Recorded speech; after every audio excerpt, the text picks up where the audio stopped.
Jadi nampak daripada video jelas bahawa kenderaan itu meremput dan brake tak berfungsi pada ketika itu.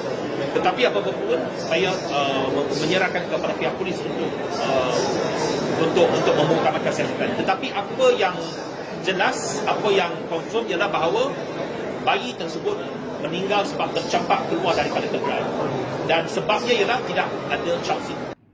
Anthony, apa kamu cakap ini? Mula-mula kamu cakap itu betul lah. Kamu fokus kepada lori. Lori ini tak ada brake, pemandu itu terjun.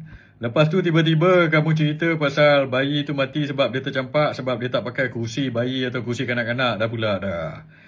Tony, fokus kepada lori itu dulu. Yang pasal tak pakai kursi bayi ke apa itu kamu kena tengok cause and effect itu. The main factor kenapa budak ini yang 1 tahun ini tercampak keluar. The main factor atau penyebab, the main cause itu yang dia tercampak keluar sebab lori itu langgar. Kalau dia pakai kursi budak pun, kalau dia tak tercampak pun, kamu yakin ke dia selamat? Walaupun seorang lagi terselamat, kamu yakin ke ini budak itu 1 tahun terselamat? Itu persoalannya. Sebabnya begini, Tony.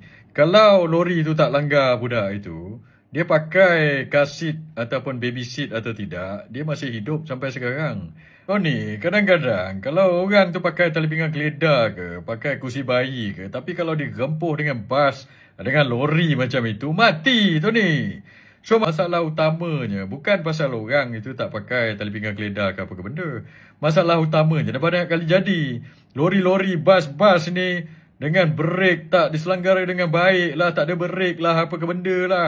Apa kamu buat di bawah kementerian kamu?